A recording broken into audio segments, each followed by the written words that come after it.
primera causa de muerte en el Perú, más que el cáncer y más que las infecciones respiratorias. La primera causa es enfermedades cardiovasculares, la segunda el cáncer, la tercera las infecciones respiratorias agudas, la cuarta es la diabetes y la quinta es la hipertensión arterial con la enfermedad cerebrovascular de tipo hemorrágico. Muy bien, está bien. Dos respuestas mayoritariamente bien respondidas. La tercera pregunta. La presión arterial sistólica normal es menos de 120 y la presión arterial diastólica normal es menor de 80. Esa es la respuesta correcta según las últimas guías de hipertensión arterial de las diferentes sociedades de cardiología e hipertensión. Entonces veo que comenzamos bien. ¿Y esto para qué era? Esto era para enmarcarnos en el contexto de la importancia de la fisiología cardiovascular. Hay que conocer cómo trabaja este corazoncito, hay que saber qué pasa con este corazoncito, porque durante nuestro ejercicio profesional va a ser importante y no me van a llamar como algunos ginecólogos, traumatólogos y otras especialidades, incluidos los internistas. Me dicen, presión arterial alta, es una crisis. ¿Tiene cuánto? Tiene 140,90. Ya verán más adelante que el 140,90, sí es verdad que está ligeramente elevado, pero no es una urgencia, no es una emergencia. El paciente no se va a morir con esa presión arterial. Y van a ver de que lo importante que es las enfermedades cardiovasculares, porque es la primera causa de muerte, jóvenes, en el país y en el mundo. Y en el mundo. Muy bien. Comencemos con la primera diapositiva. Entonces, dentro de las funciones, déjenme ocultar esto de acá.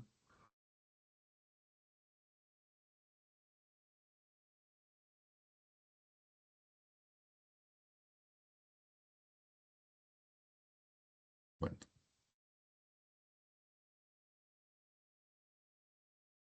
entonces, la primera gran función del aparato cardiovascular, del sistema cardiovascular, es transportar la sangre oxigenada hacia los tejidos y regresar la sangre desoxigenada a los pulmones para producir el intercambio gaseoso y la oxigenación de la sangre para poder mantener el ciclo vital.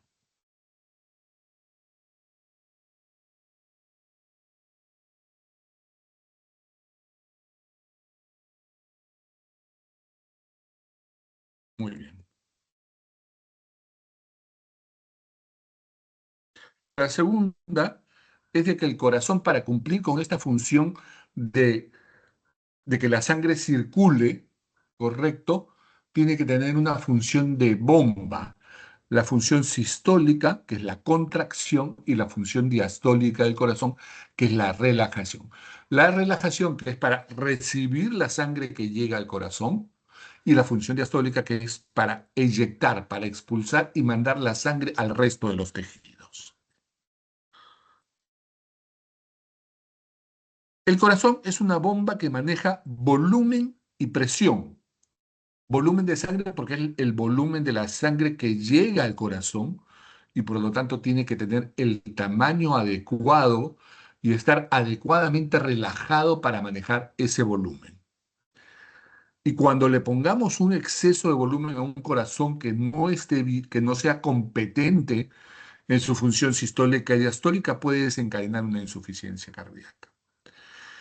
Pero además el corazón maneja una presión, genera una presión al contraerse, expulsa la sangre con una fuerza determinada. Esa presión nos sirve para mantener adecuadamente perfundido a los tejidos. Y cuando esta presión disminuye, esta función de contracción del corazón disminuye, entraremos en un estado de shock y por lo tanto de hipoperfusión de los tejidos. Entonces el corazón tiene una función que va a regular la bomba tanto del volumen como de la presión arterial. En tercer término, el corazón tiene una función eléctrica. ¿Por qué? Porque el corazón el latido es automático, no lo regula la conciencia ni la razón, como dice la salsa. La función del corazón es que lata a una determinada frecuencia y esta frecuencia va a verse regulada por el sistema autonómico, sistema simpático y parasimpático, pero va a ser independiente, va a estar regulada por influenciada por la concentración iónica y cuando el cuerpo genere un mayor necesidad de oxigenación, por ejemplo, en la actividad física, el corazón va a latir más rápido y más fuerte. Y más rápido porque esta función eléctrica va a hacer que el corazón lata más rápido. Y si en cambio, por ejemplo, es un deportista y predomina el parasimpático, entonces en ese paciente probablemente cuando no está haciendo la actividad física deportiva, cuando no está corriendo, sino cuando está en un día normal, por ejemplo, los maratonistas suelen tener frecuencias cardíacas bajas, suelen ser bradicárdicos, por ejemplo. Un deportista, como he visto múltiples maratonistas, por ejemplo, me viene con una frecuencia cardíaca de 40 latidos por minuto, que para él es normal, porque su cuerpo está acostumbrado a trabajar a otras velocidades y cuando trabaja haciendo baja carga, bajo esfuerzo, no necesita tanto oxígeno. El corazón tiene que mantener un volumen sistólico constante para los tejidos. No es de que el corazón tenga un volumen que pueda ser menor en cada tejido, en cada latido. El corazón más o menos expulsa en cada latido aproximadamente 70 mililitros por latido. 70 mililitros en 60 segundos son aproximadamente 4.200 mililitros, o sea, poco más de 4 litros es el volumen de sangre total que circula en un minuto. Y el corazón, para cumplir con estas propiedades, el músculo cardíaco y en especial el cardiomiocito, que es la célula muscular cardíaca, ¿no? Va a tener funciones, 5 funciones esencialmente. La primera función corresponde al vasmotropismo, que es la capacidad de excitarse, ¿no? Es la capacidad de responder a los estímulos y está determinada por el sarcolema de la célula muscular cardíaca. Esta excitabilidad se refiere a que llega el estímulo y genera una conducción eléctrica, por lo tanto va a generar un intercambio iónico y este intercambio iónico a partir del calcio va a generar la contracción por la interacción con las moléculas contráctiles, actina, miosina, tropomiosina y esta situación. Pero al mismo tiempo, este vasmotropismo cuando se excita, cuando no hay cuando no debe, va a generar una arritmia, una extrasistolia, va a salirse. ¿Por qué? Porque la célula puede ser excitada en ese momento y generar un latido anormal. A eso se refiere precisamente el valmotropismo. El dromotropismo, y ahorita que estamos en fútbol, porque se está jugando las eliminatorias, se refiere a la conductibilidad. Y es como la célula, el cardiomiocito, corre la orden por las aurículas, llega al nodo aurículo-ventricular y ahí se enlentece la conducción. Miren cómo las dos células, siendo de los cardiomiocitos, tienen diferentes velocidades de conducción. Más rápidas en las células musculares, más lenta en el tejido de éxito-conducción a nivel del nodo AB, porque por ahí pasa despacio, baja la velocidad para mantener 60, 80 latidos. ¿Por qué? Porque al hacer esa pausa permite que la fibra muscular cardíaca descanse, ¿correcto? Y está a cargo de la sarcolema también.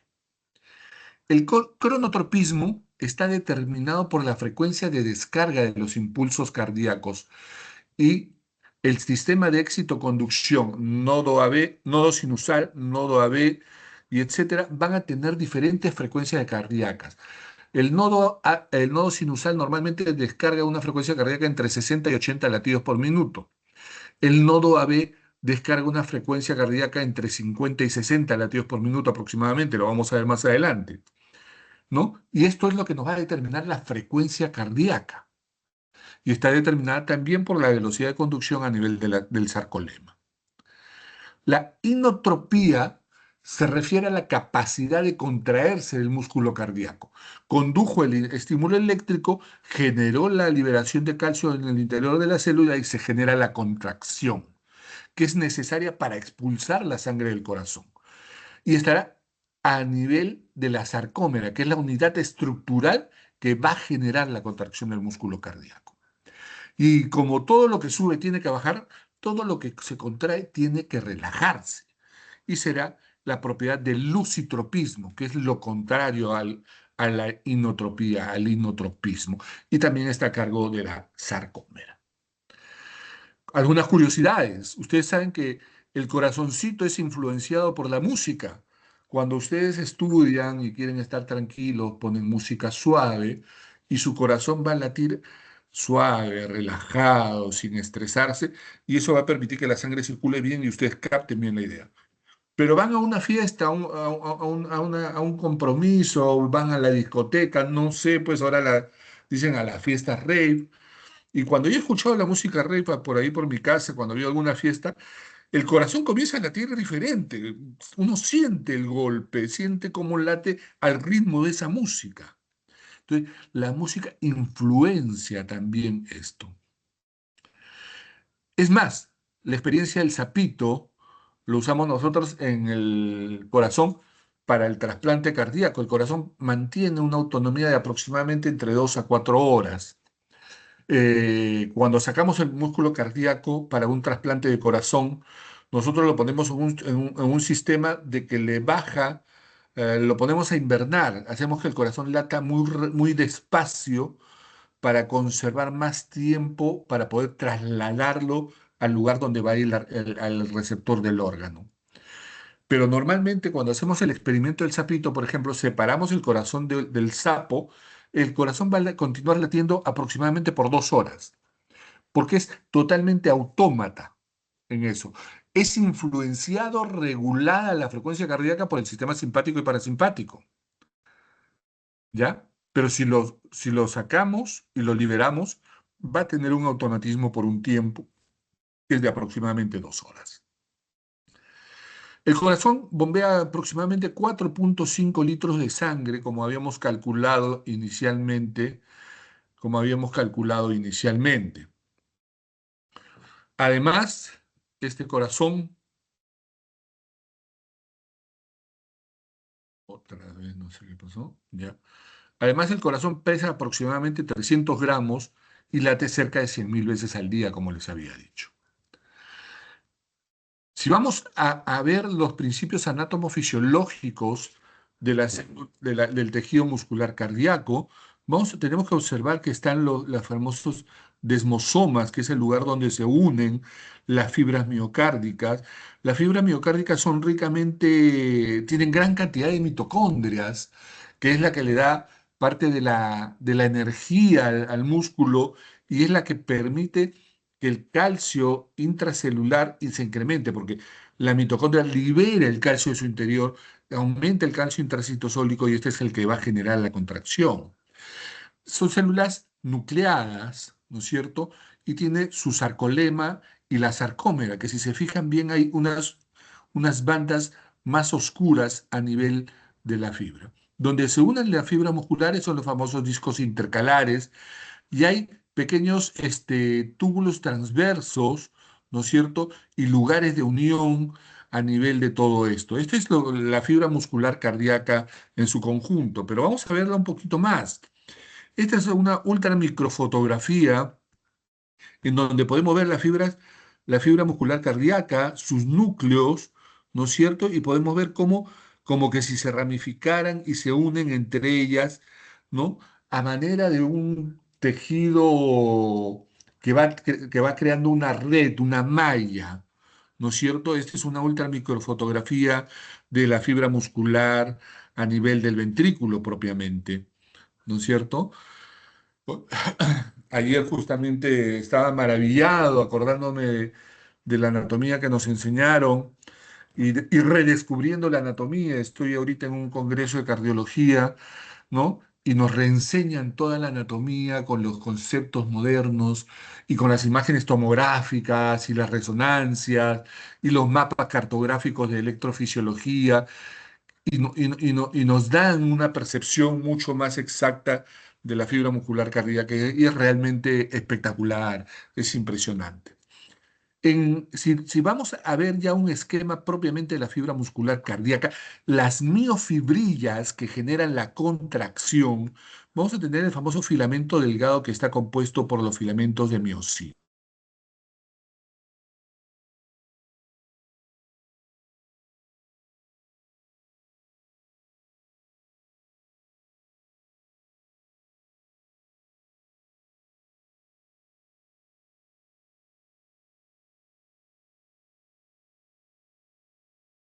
Los famosos túbulos en T, por donde ingresa el calcio a la célula, los famosos canales T de calcio, ¿no es cierto? Y esta fibra de miocina se interconecta con con la actina, con las cabecitas de actina, y van a generar la contracción. Vamos a ver que está la sarcolema, que es todo lo que lo rodea, y todo lo que es este compuesto que es propiamente la sarcómera, porque es la unidad estructural. Pero es más, vamos a ver un poquito más allá. Vamos a ver qué pasa con la movilización del calcio. Le decía que a través de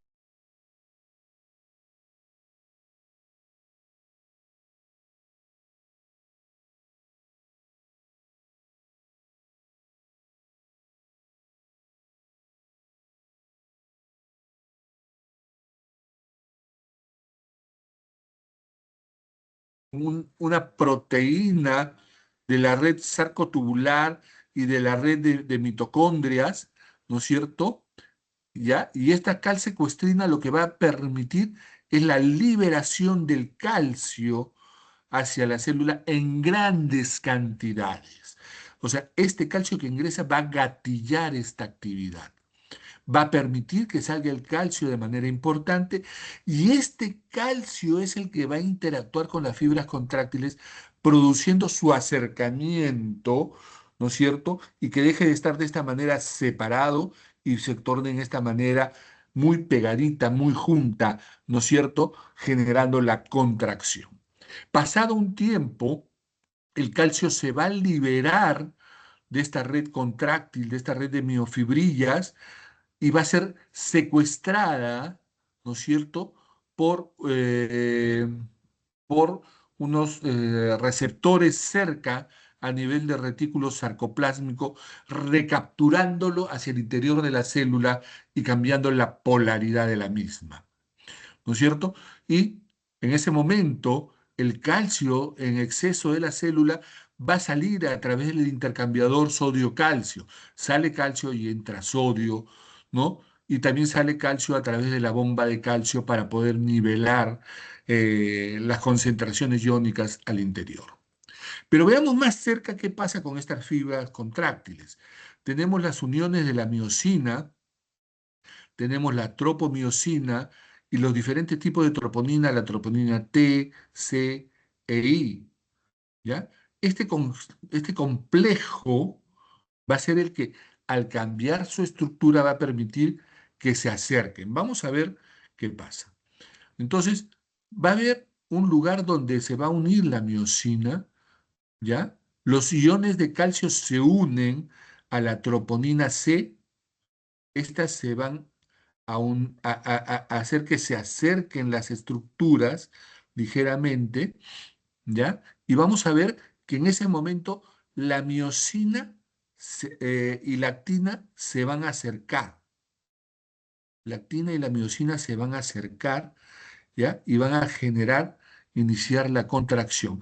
Finalmente, la miosina cierra un círculo con la tropomiosina, la troponina C, la troponina T, la troponina C y la troponina I. Y la actina ha interactuado con la miosina generando la contracción. El corazón es un músculo y como músculo tiene un componente contráctil, un componente elástico y un componente elástico paralelo. Y esto va a ser lo que nos va a permitir que el corazón se contraiga y se relaje de manera efectiva.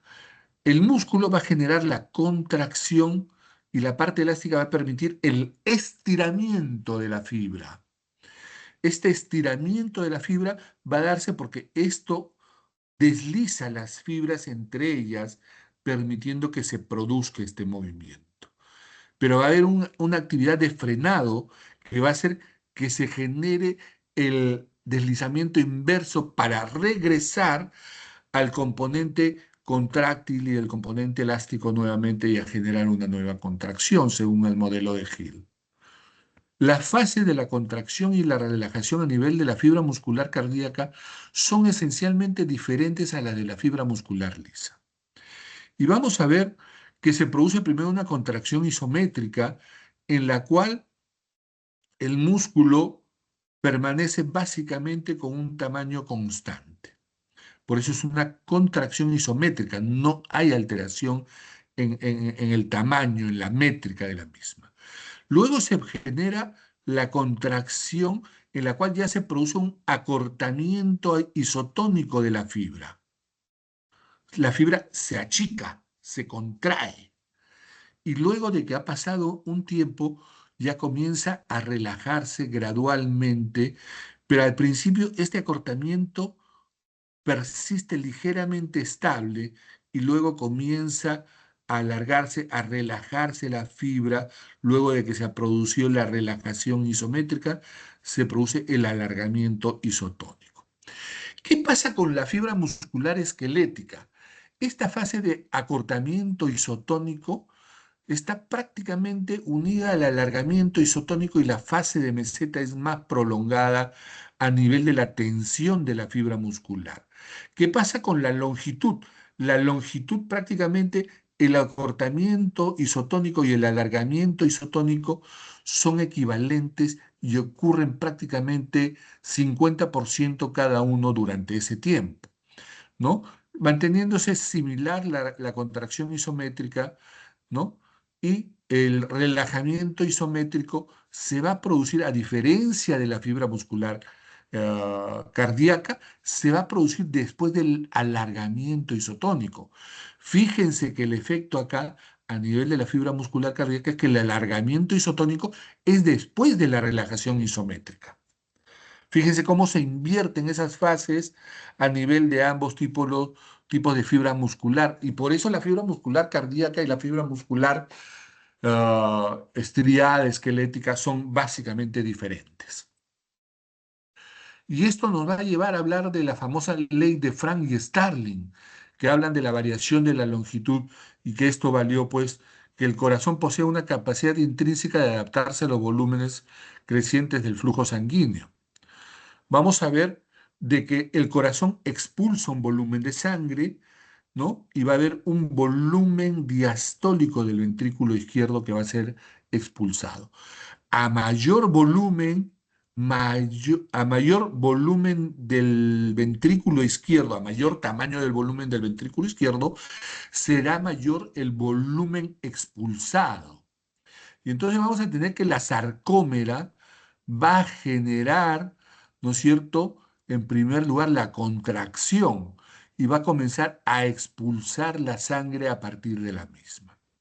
Luego se va a producir la relajación, el alargamiento de la fibra y este volumen, ¿no? Al su máximo volumen será el máximo volumen expulsado, al máximo tamaño del ventrículo izquierdo, el máximo volumen expulsado.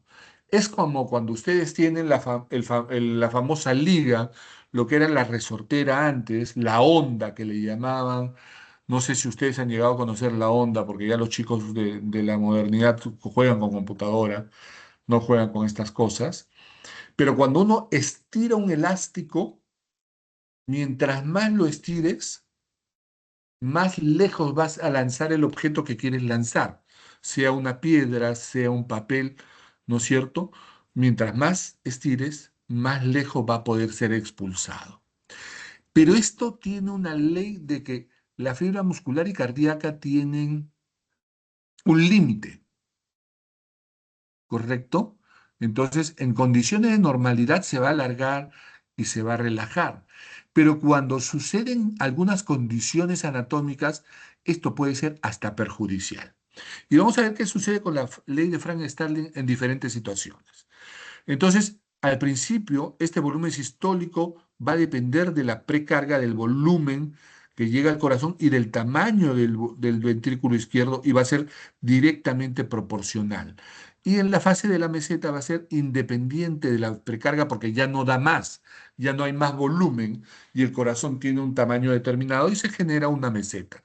Eso es en condiciones de normalidad. En el ejercicio, el corazón tiene que manejar más volúmenes, entonces late más rápido, entra más sangre al corazón y se expulsa más sangre al corazón. El corazón a mayores volúmenes, mayor volumen expulsado, para mantener la necesidad del consumo de oxígeno a nivel de los músculos. Entonces, acá se incrementa la contractilidad de la fibra muscular cardíaca y disminuye la poscarga, el estado de las arterias disminuye, se vasodilatan para que llegue sangre al músculo para el ejercicio. Entonces, se expulsa más sangre y el músculo recibe más sangre. Y eso es lo que sucede normalmente en el ejercicio. Pero ¿qué sucede en la insuficiencia cardíaca, en la falla cardíaca? El corazón se dilata. Es como han usado esa liga, la han usado, y siempre que la liga la estiran, regresa a su tamaño normal.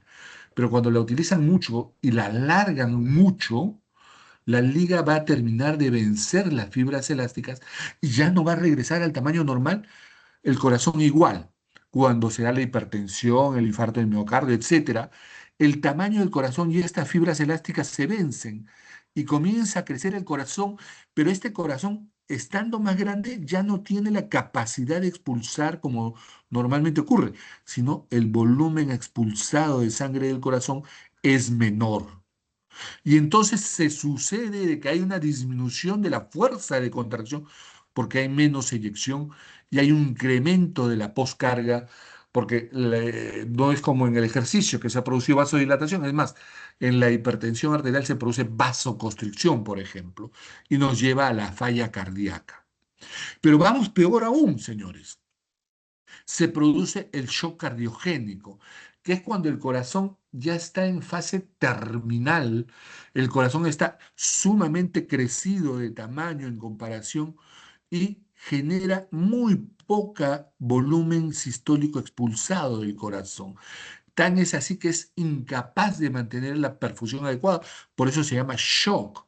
Por eso hay hipoperfusión. Por eso la presión arterial sistólica está disminuida porque este corazón es incapaz de expulsar la sangre que contiene este corazón que está grande, dilatado, que tiene un gran volumen en su interior, pero que el corazón no tiene la fuerza para expulsar. Y es así como funciona la ley de Frank-Starling en las diferentes situaciones. Y si nosotros vamos a ver esto entonces, vamos a ver que el consumo normal en la relación del ventrículo izquierdo en su tamaño y en su contenido de sangre va a tener que generar una determinada presión para mantener una determinada eyección dentro de lo normal que debe ser proporcional al esfuerzo, a la capacidad contráctil. Y en esa situación, el gasto cardíaco y el ciclo cardíaco va a tener una determinada situación. Pero si hay factores inotrópicos positivos, o sea, que generan que el corazón se contraiga con mayor potencia, llámese, por ejemplo, el ejercicio físico, llámese, por ejemplo, el uso de sustancias vasopresoras, vasoconstrictoras, que generen que el corazón lata con más fuerza, van a hacer que el volumen sea básicamente el mismo que una contracción, pero que la presión y la sangre inyectada sea mayor. O sea, desplaza la curva hacia la izquierda, produciéndose a mismo volumen mayor presión. Y sucede lo contrario con los factores inotrópicos negativos, como en la insuficiencia cardíaca, ¿no es cierto? El corazón, para ese volumen, para ese tamaño de sangre que tiene, genera menos presión y va a desviar a la derecha. Y el gasto cardíaco se va a volver más pequeño. Y entonces vamos a ver que existe un concepto que lo van a escuchar durante toda su vida, que es la precarga y la poscarga. Ambas son regidas por la ley de Laplace, que la vamos a ver más adelante. La precarga es la fuerza con que el corazón se distiende. Llega la sangre al corazoncito, a la aurícula derecha y al ventrículo derecho, ¿no es cierto? Y esa cantidad de sangre que llega va a dilatar esa cavidad y va a ocupar un espacio, ¿no es cierto? Esa capacidad del volumen va a depender del volumen, del tono venoso y de la capacidad del ventrículo de distenderse. Si ese corazón está enfermo y no se puede distender, o el tono de la vena no es adecuado, o de repente ha tenido el paciente deshidratación, sangrado, la precarga estará disminuida. En cambio, la poscarga es la resistencia que se produce al salir del corazón, al salir la sangre del corazón. ¿No es cierto? Es como que ustedes les pongan algo en la puerta que no les permita abrir la puerta y salir a la calle. Más o menos ese es el concepto. Y es la fuerza que se opone al vaciamiento del ventrículo, y hablamos fundamentalmente del ventrículo izquierdo, ¿no? Y va a depender directamente de la presión intracavitaria, del radio del ventrículo, y va a ser inversamente proporcional al espesor de la pared. Y a esto se refiere la ley de Laplace. La ley de Laplace va a evaluar la presión que ejerce la sangre sobre las paredes, va a tener que ver con el radio de la pared y con el espesor de la pared. Así que la tensión de la pared va a estar determinada por la presión de la sangre en el vaso multiplicado por el radio, y va a ser inversamente proporcional a 2 veces el espesor de la pared, ¿no? Así se calcula esta, esta ecuación. Y entonces la precarga es igual a la sangre que regresa al corazón, a la sangre que retorna al corazón. Y está determinado por el volumen, no por el volumen. Acá hay un error de tipeo horrible. Por el volumen que es capaz de distender al ventrículo izquierdo. Lógicamente, el ventrículo izquierdo tiene que ver con la relajación, y la relajación es la diástole. Va a tener que ver con la ley de Frank-Starling, que a mayor volumen de sangre, mayor distensión de la fibra, y por lo tanto mayor volumen sanguíneo expulsado del corazón. Y el corazón se contraerá con mayor fuerza, generando mayor volumen sistólico y mayor gasto cardíaco, ¿no? De tal manera que también se incrementa el consumo de gasto de energía. La precarga tiene que ver con la presión de salida del corazón, la cantidad de sangre en el reservorio venoso que va a generar presión, ¿no? La presión sistémica media o volumen. Va a haber una presión de entrada también, el volumen que está contenido y que no genera presión en el sistema venoso, que es el volumen que permite que las venas no colapsen. Siempre hay un volumen residual que no permite que se colapse el árbol venoso ni las cavidades respectivas. Y va a haber una resistencia al retorno venoso, que es la fuerza que se opone a que el flujo de la sangre llegue hacia el ventrículo, y va a ser directamente proporcional al tamaño del vaso, a la viscosidad de la sangre, y va a ser inversamente proporcional al radio de la sangre. Y esta es la manera como hablamos de la ley de Laplace a nivel de la precarga. Hace un rato hablamos de la ley de Laplace a nivel de la poscarga.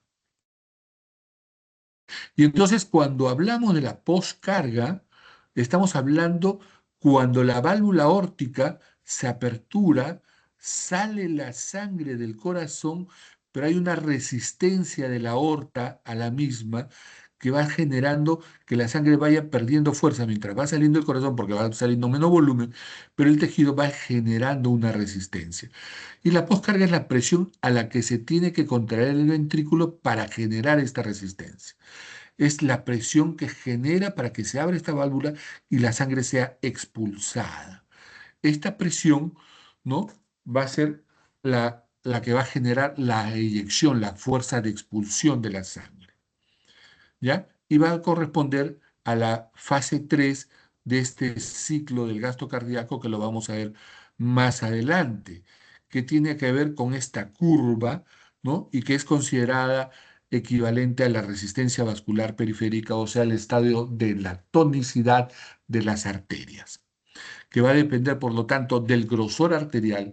En la hipertensión arterial, por ejemplo, las arterias están engrosadas, generan mayor resistencia, ¿no es cierto?, mayor poscarga y hacen que el corazón trabaje con mayor esfuerzo y el corazón responde hipertrofiándose. Muy bien, hablemos ahora de la contractilidad y expresémosla en función a la relación tiempo y fuerza, porque la contractilidad al generarse va a usar una fuerza y va a usar un tiempo. Va a utilizar esta relación fuerza, velocidad, longitud, va a generarse de la contracción y de la relajación. Y va a tener tres parámetros: la fuerza, la velocidad y la longitud. Y podemos medirla durante la proyección y la eyección. Va a tener una medida y un cálculo respectivo. La fuerza, la fase de proyección, va a tener una unidad de medida que es la presión y la calculamos a nivel del estrés de la pared. No es el estrés de preocupación que habla toda la gente, sino de la fuerza que ejerce la presión sobre la pared, y esto es llamado el estrés de pared. Y la eyección también genera una fuerza y genera un estrés sobre la pared arterial. Esta sangre va a tener una velocidad de expulsión y va a generar una pendiente presión-tiempo que va a calcularse a nivel de la velocidad de la expulsión y va a tener que ver durante la fase eyectiva con el cambio del volumen por el tiempo y este flujo que sale, y va a tener un ritmo con cada eyección. Y la longitud va a ser la dimensión de la cavidad. En este caso, cuánta sangre tiene en la fase preyectiva el volumen del ventrículo izquierdo. Lo normal, 70 mililitros. Y durante la fase eyectiva va a generar un volumen expulsivo y un volumen sistólico final que va a generar, y esto nos va a generar la fracción de eyección, que es el número que nos identifica para decir que el corazón se contrae con la fuerza necesaria para poder generar un latido efectivo.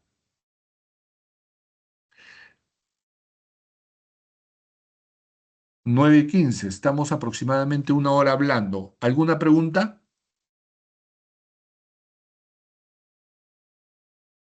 ¿No hay preguntas?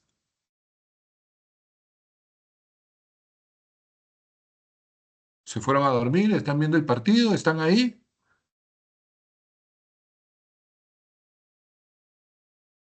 ¿Me To- desconecté? ¿Qué pasó? Todo bien. ¿Todo Bien, bien? doctor. Todo bien, doctor. Vamos un poquito más, ¿ya? Y terminamos seguramente en unos 15 minutos aproximadamente, ¿ya? Para que puedan ir a tomar su sopita.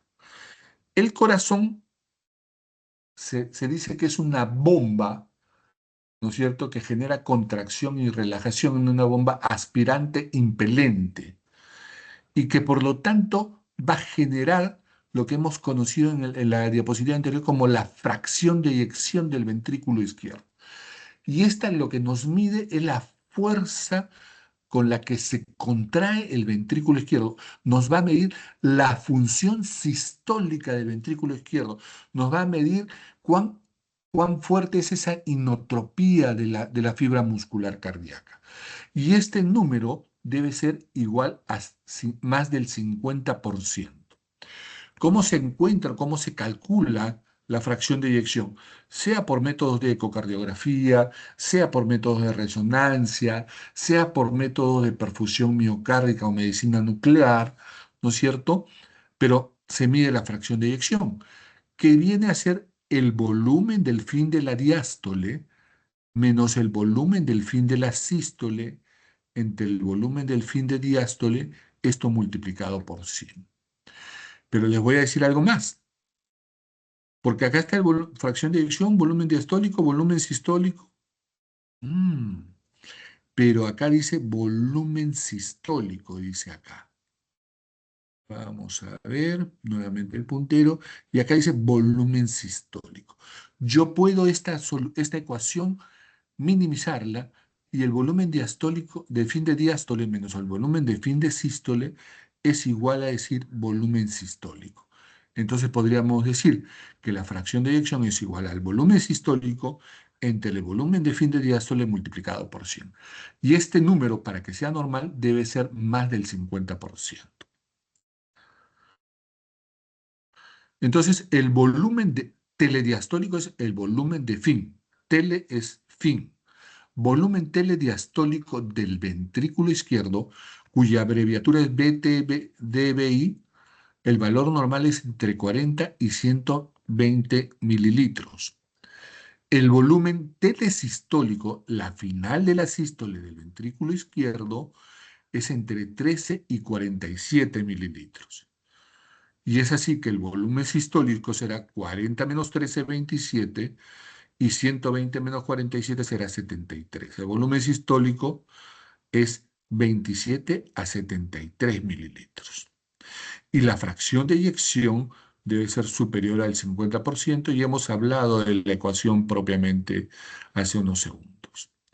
Vamos a ver, este es un ecocardiograma, la aorta, la aurícula izquierda, la válvula aórtica, el septum interventricular, ventrículo izquierdo, ventrículo derecho.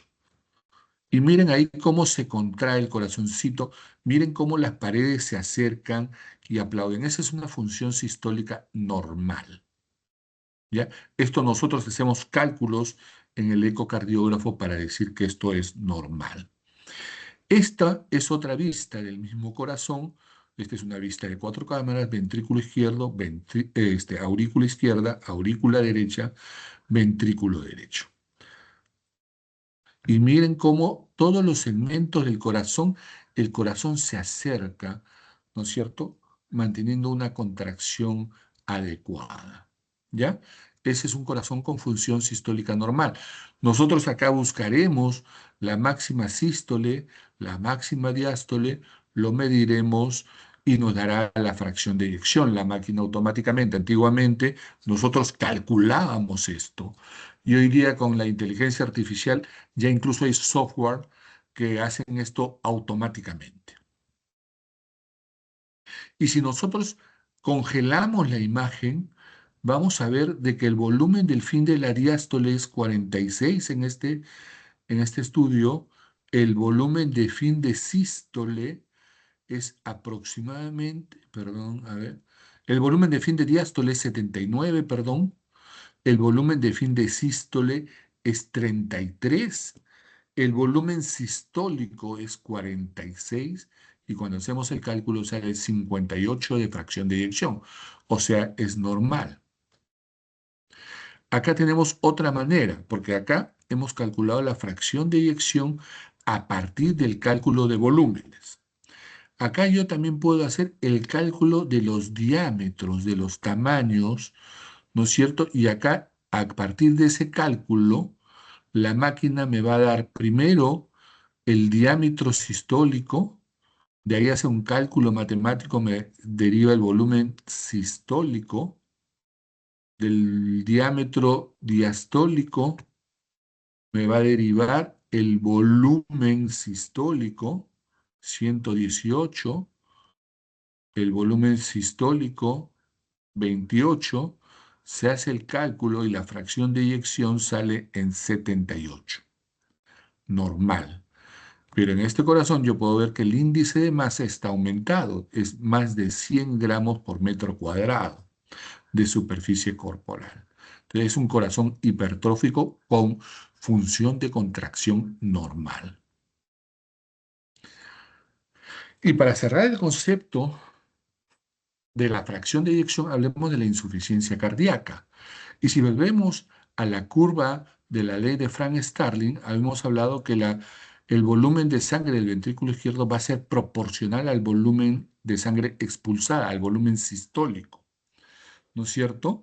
Y en un corazón normal, el acortamiento va a ser del 26%, o mejor, la fracción de eyección va a ser el 60%, ¿ya? el volumen eyectivo será de 60 centímetros cúbicos, pero en un corazón con insuficiencia cardíaca con igual volumen, la fracción de eyección será menor a 50%. Y entonces estamos hablando de insuficiencia cardíaca. Y en la insuficiencia cardíaca izquierda, el paciente no puede respirar, se ahoga, se fatiga ante los esfuerzos físicos de manera progresiva, no puede echarse porque se ahoga, se despierta en la noche con falta de aire intensa y esto se llama disnea y es porque la sangre que el corazón debe expulsar no puede quedarse eternamente en el corazón y comienza retrógradamente a producir un incremento de la presión y del flujo sanguíneo de sangre hacia los pulmones. Por eso estos pulmones están blancos en la radiografía. La insuficiencia cardíaca del lado derecho, en cambio, generará una congestión de la sangrecita hacia el lado venoso, hacia el retorno venoso, y por lo tanto se produce edema de miembros inferiores, luego edema de piernas, muslos, abdomen, anasarca, hepatomegalia, ¿no es cierto?, e ingurgitación yugular, como signos de la insuficiencia cardíaca derecha. La insuficiencia cardíaca derecha es una entidad mortal y discapacitante.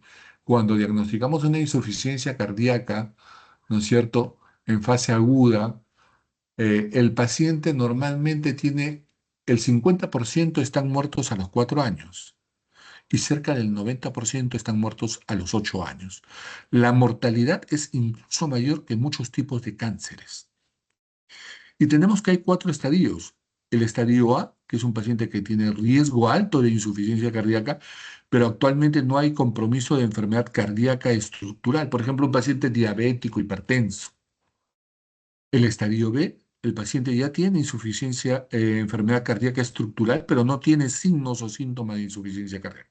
O sea, ese corazón ya está grueso, está grande, está dilatado, pero todavía no tiene signos de insuficiencia cardíaca. Esto le llaman preinsuficiencia cardíaca actualmente. Luego se produce la insuficiencia cardíaca en la cual ya el corazón está dañado estructural y funcionalmente y ya hay signos y síntomas de insuficiencia cardíaca. Y el estadio D, que es la insuficiencia cardíaca avanzada refractaria, que es el paciente que va normalmente y es candidato a trasplante de corazón o se le ponen los famosos corazones artificiales que actualmente se están usando. Esto es lo que les decía, el corazón en estadio A, paciente con factores de riesgo, hipertensión, diabetes, pero todavía es normal.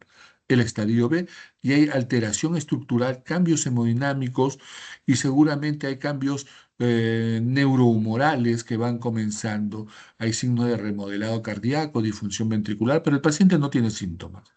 Luego el paciente ya tiene un corazón alterado en la función tanto sistólica como diastólica, hay cambios y alteraciones neuromorales importantes, hay síntomas de grado leve a moderado, ¿no es cierto? Y finalmente la insuficiencia cardíaca avanzada, que el corazón es prácticamente una bolsa, está grande, dilatado y no genera una contracción efectiva. La insuficiencia cardíaca hoy día podemos clasificarla como con fracción de eyección reducida, o sea, cuando el corazón tiene una fracción de eyección menor de 40, una fracción de eyección levemente reducida, ¿no? Cuando es de 40 a 49 de fracción de eyección y conservada cuando tiene síntomas, la fracción de eyección es más del 50%, tiene una sustancia que se llama péptidos natriuréticos elevados, pero tiene enfermedad estructural y funcional, básicamente se altera acá la diástole y acá se altera fundamentalmente la sístole en la fracción de eyección reducida. La fracción de eyección reducida tiene la función sistólica disminuida, la fracción de eyección conservada tiene la función diastólica alterada. Los tres necesitan tener síntomas, ¿no es cierto?, para poder hablar de insuficiencia cardíaca. Muy bien, jóvenes. Como diría ese dibujito de los Looney Tunes, eso es todo, amigos. Si tuvieran alguna pregunta, hablen ahora.